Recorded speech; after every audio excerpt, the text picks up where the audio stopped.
Mercedes says its Imola upgrade will help unlock key answers over what areas it got wrong with its current Formula 1 car that makes it so poisonous to drive. The German automaker had another challenging weekend in Miami, with troubles in practice and qualifying followed by more encouraging race speed. The team has confessed, however, that the W14's rollercoaster reform has left it impossible to pinpoint exactly what has gone wrong. Let's find out what that big overhaul will be, and what the drivers had to say about the Miami Grand Prix. And we can tell you already that Russell still isn't happy with how the Red Bulls are acting on track. Mercedes is introducing a big overhaul for the next race, the Emilia-Romagna Grand Prix, which will feature adjustments to the sidepod, floor and front suspension. While the team expects that the new package will give a step forward in form, manager Toto Wolff believes that the improvements should help deliver some answers concerning the existing car's flaws. Wolff does not anticipate a dramatic shift in fortunes as a result of Imola, but feels the information obtained might be valuable in the long run. We need to manage our own expectations, because we're bringing an update package that's going to consist of new suspension parts and bodywork and some other things, he said. But I have never, in my 15 years in F1, seen a silver bullet being introduced, where suddenly you unlock half a second of performance, so I very much doubt that this is going to happen here. But what I'm looking forward to is that we can take certain variables off the table, where we believe we could have introduced something that we don't understand in the car. I am hoping we can go more to a stable platform, and then we should see where the baseline is and what we can do from there. Asked what variables Mercedes wanted taken off the table, Wolff said, "I think we are chasing downforce, and we're trying to do the best possible job in terms of the mechanical platform. What we're doing is we're introducing a new bodywork, and we're introducing a new floor, and we're doing a new front suspension, and that's pretty large. That's a pretty large operation, large surgery. It's going to be a lot of learning in the virtual world, where it is good lap time." With teams now approaching the point when they must begin committing to important components for their 2024 cars, Wolff stressed the importance of learning from what occurs in Imola.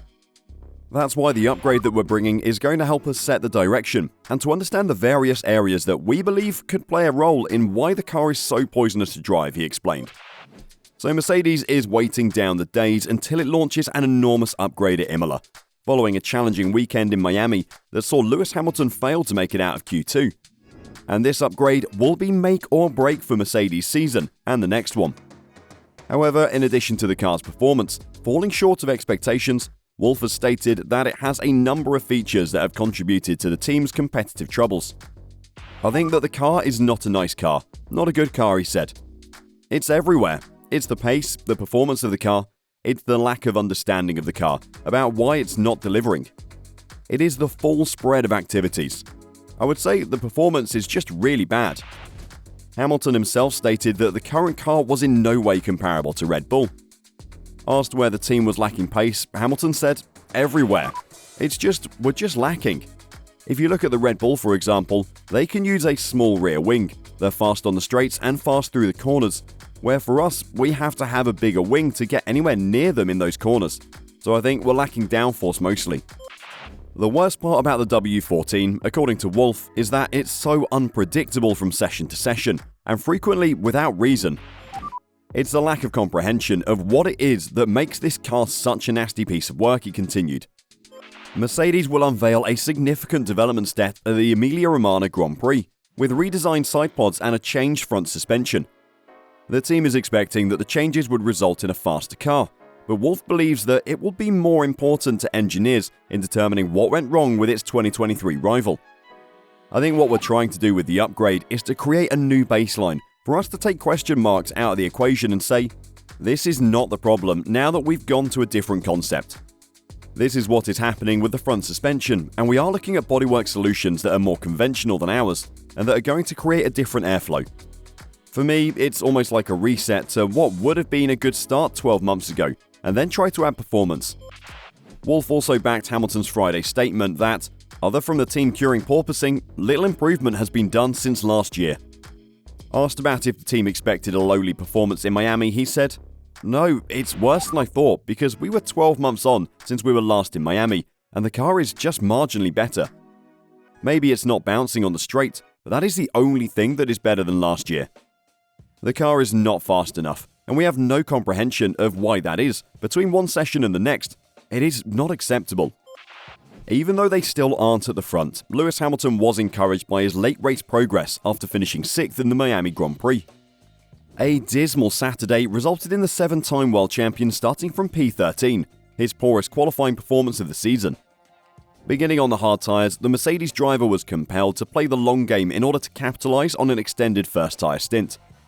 After switching to the quicker medium tyres during his sole pit stop, Hamilton was able to overtake drivers like Pierre Gasly and Charles Leclerc to finish 6th, backing up teammate George Russell's P4 result.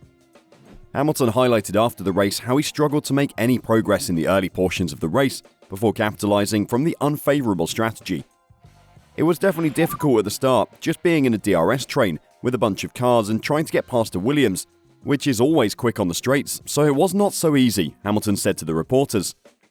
But eventually I was able to start making headway, and then once I'd done the stop and got back on the hards, that's when I was able to really start to push. So the car came alive a bit midway through the race, and to get from 13th to 6th, I'm pretty happy with that. Unfortunately, we started so far behind. But I enjoyed the race. I had a lot of fun just making my way through. It's nice to be able to have a battle with people, and good points for the team. What are your thoughts? Will these updates bring Mercedes back, or is their season a lost one? Let us know.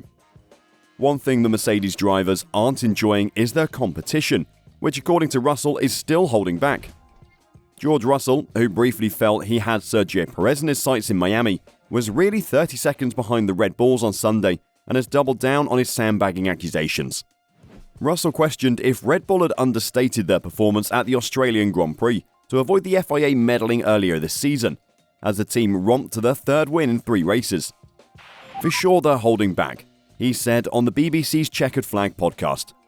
I think they're almost embarrassed to show their full potential, because the faster they seem, the more that the sport is going to try and hold them back somehow. While Red Bull stated that this was not the case, with team head Christian Horner claiming that Russell would know too well from his team about these kinds of advantages, Russell had his doubts. Red Bull won the Miami Grand Prix with Max Verstappen making a late pass on teammate Sergio Perez to capture his 3rd win of the season and the team's 5th in 5 races, 4 of which were 1-2 finishes. Russell was in 4th place after passing Carlos Sainz, and he briefly assumed he had at least one Red Bull in his sights. Who is the car ahead of Fernando on the track? We're that close to Perez? He asked his race engineer. The reply came, no, sorry, it's Logan Sargent on the track. Russell was really half a minute behind the leading Red Bull and 28 seconds behind Perez, with Sargent set to be lapped at the time. They are always so far away from all of us, he said after the race. I always wonder if they drive at full power or if something else up their sleeves. It's actually a shame for the sport, although of course you have to congratulate them on doing such a great job. Under these circumstances, 4th place is quite satisfactory. We had the Alpines under control, Carlos overtaken, and the pace was good. Of course it would be more satisfying if I was 3 positions ahead, but based on where we are as a team, that was the maximum. What are your thoughts? Are Red Bull holding back? And what about the Miami Grand Prix? Did you enjoy it or was it a letdown? Let us know in the comments down below. Thanks for watching and we'll see you in the next video.